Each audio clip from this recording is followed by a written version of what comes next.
안녕하세요. 오늘은 2025년 3월 23일 일요일입니다. 오늘은 손님들로부터 배운 이야기와 교훈에 대해서 소개해 올리도록 하겠습니다. 교재는 163페이지에서 168페이지까지가 되겠습니다. 어느 20대의 이야기입니다. 차를 타자마자 흐느끼는 소리에 길을 의심했습니다. 하지만 사실이었고 제가 이렇게 말을 던집니다. 무슨 일이 있었을까요? 사실은 하고 말을 못하고 어깨가 들썩들썩이며 울먹이기 시작했습니다. 괜찮습니다. 여기는 저밖에 없으니 그냥 편하게 우세요. 그렇게 엉엉 울기를 한참. 얼마나 울었을까요? 울음이 진정되는 후에 전화를 걸어 내가 지금 아버지에게 가는데 7시까지 아무런 연락이 없으면 신고하고 아버지를 죽여버려 라고 하였습니다. 제가 그래 아버지와 감정이 격하게 그런 모양입니다 했더니 네 라고 대답하였습니다. 세상의 부모님들은 자식을 미워하지 않습니다. 그간 오해와 편견으로 심하게 다투신 모양입니다. 하니 아버지를 만나면 오늘 가서 이 말을 하시기 바랍니다. 아버지, 이렇게 키워주신 것에 감사합니다. 그간 저에게 하고 싶은 말이 있으면 무엇이든지 하세요. 오늘은 아버지 얘기를 듣고 싶습니다. 이렇게만 하시면 아버지의 진실된 마음을 아드님에게 털어놓으실 것입니다. 만약 그런데도 아버지가 화를 내신다면 저에게 연락을 주세요. 이렇게 말이죠. 그렇지만 그 이후 아무런 연락도 없었습니다. 그리고 살인사고도 없었던 이야기가 있었습니다. 여기 교훈에서 자기 중심적인 삶에서 부모님이 참사는 걸 발견한 계기가 되지 않았을까 생각해 봅니다. 다음은 어느 중년 여자분의 사연입니다. 타자마자 친구와 대화 중 상대에게 훈계하지 말아야 하는데 한다라고 하며 입을 열기 시작했습니다. 한데 더 깊은 사연이 아니 가슴 시린 사연을 갖고 있었습니다. 이혼 후 40년이 지난 지금 경제적인 여유가 생기면서 자식을 찾았으나 자식은 엄마의 마음을 몰라준다 하며 서글퍼 엉엉 울기 시작하였습니다. 하여 자식 생걸 가슴이 아프신 모양입니다. 했더니 네 라고 대답하였습니다. 하지만 그 어린아이가 엄마를 잃고 의지할 데 없었던 마음의 상처를 보듬어 주어야 하고 엄마 자식으로 살기가 힘들었을 텐데 이렇게 건강하고 예쁘게 잘 자라주고 고맙다고 사랑한다고 이야기를 하며 엄마를 용서해 주렴 하고 용서를 구하시기 바랍니다. 그러면 부모와 자식 간의 관계가 다시 형성된다고 설명을 드렸습니다. 그 이후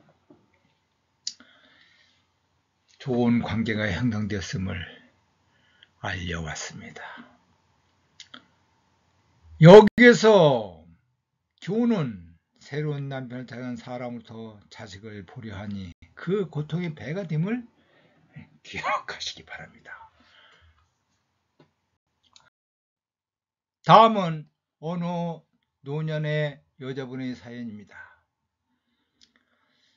여지껏 살아오면서 남편에게 한 번도 반말을 한 적이 없고 자녀에게도 한 번도 험한 말이나 반말을 한 말이 없었다고 합니다. 그래서 그런지 큰소리 한번 해본 적도 없다고 하여 오히려 이웃에게 큰소리 난다는 것에 길을 의심하게 되고 살면서 항상 조심스럽다라고 하셨습니다. 치마 저고리와 바지 저고리의 차이를 아냐고 또한 질문을 하였습니다. 그것은 치마저고리는 가족을 품고 살아야 한다는 어머니로서의 역할이며, 바지저고리는 부지런히 돌아다니면서 처자식을 먹여 살려야 한다는 의미를 갖고 있다고 저한테 조언을 해 주셨습니다. 제가 가족 행복 코칭 센터를 운영한다는 이야기에 이 노년 여자분께서 저에게 이런 교훈을 주셨습니다. 참고하시기 바랍니다. 여기서 교훈은 행복한 가족은 자식들까지도 존칭, 즉 존댓말을 하는 것이다 라고 결론을 맺을 수가 있겠습니다. 다음은 어느 노년 여자분의 깊은 사연입니다. 당시만 해도 자식을 유학으로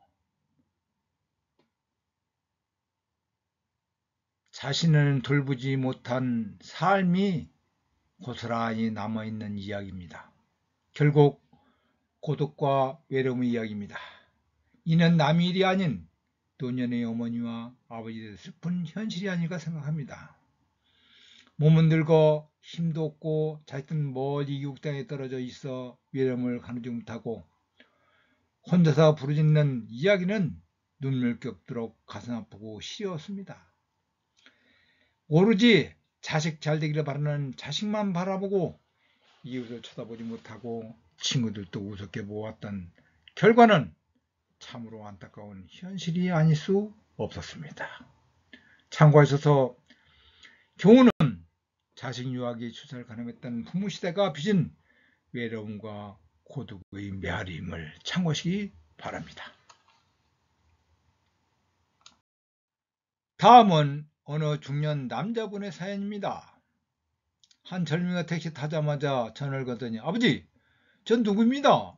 오늘도 화이팅입니다. 하였습니다. 그러자 그래 고맙다. 우리 아들도 파이팅 하거라 하는 소리가 들렸습니다. 또 바로 전화를 거는데 어머니 저입니다. 오늘도 파이팅입니다. 어머니 쪽에서 잘못 알아들어 이해를 못하는 듯 하더니 한참에서야 우리 아들이구나. 그래 우리 아들 힘내거라 라고 응답이 왔습니다.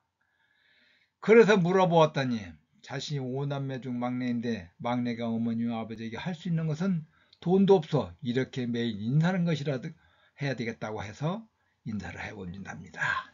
그 모습이 어쩐지 오래 기억되어 오늘 여러분들에게 함께 생각을 해봅니다. 우리 모두 한번 생각해보고 부모님들을 위한 자식으로서의 역할을 한번 좀 생각해보고 살면 어떨까요? 이 이야기는 자식이 부모님께 전화 인사가 하루를 즐겁고 편안하며 효도가 바로 이것이다 라고 결론을 맺을 수 있겠습니다. 다음은 이혼 전문 변호사 이야기입니다. 부부간의 이혼 시 무조건 이겨야 한다는 이혼 전문 변호사 이야기는 모두 생각해 보아야 할, 곱씹어야 할 이야기가 아닌가 생각해 봅니다. 듣고 보면 이혼할 실적 내용은 없고 조금만 시간을 갖고 있다 보면 해결될 일들을 일단 싸움이 시작되면 꼴도 보기 싫을 정도로 변의 끝장을 보고 싶다는 것입니다. 결국 재판을 통해 결말을 보아야 하는데 돈이 얼마가 들든지 간에 무조건 이겨한다는 논리로 미만한 이혼 가족들의 안타까운 사연을 대부분이라는 사실입니다. 거기에는 말 못하는 어린 자녀들이 있고 자녀들의 앞날은 안중에도 없고 자녀를 갖고 있는 부모 입장에서 더욱 안타까운 심정이라고 이야기를 했습니다. 결론적으로 교훈은 이혼을 결심하면서 자녀들의 안중에도 없고 꼭 이겨야 한다는 경각관념으로 소송 금액과 무관하게 이혼을 부추긴다는 사실입니다. 여러분들 참고하시기 바랍니다. 결론적으로 이 좁은 공간에서 만났지만은 많은 새로운 사실을 발견하고 제가 배울 것과 또 알려야 할 것들이 생각나 같이 공유하고자 했습니다. 저를 만나는 수많은 사람들 중에 시간적 여유가 있는 분들은 그렇게 대화를 통해 자신과 가정과 사이의 걱정거리를 털어놓기도 하고 자신을 발견하기도 합니다. 또한 생과 사를 넘나드는 분들도 있어 작지만 우리 사이에 작은 역할을 하고 있음을 알려드립니다. 또 가족행복 코칭센터를 운영하다 보니 경제적 이유로 많이들 꺼려하시는데 걱정 놓으시라고 말씀드리고 싶습니다. 이것이 우리 사회에 조금이라도 기여할 수 있는 길이 있다면 제가 기여하고자 생각합니다. 감사합니다. 행복하세요.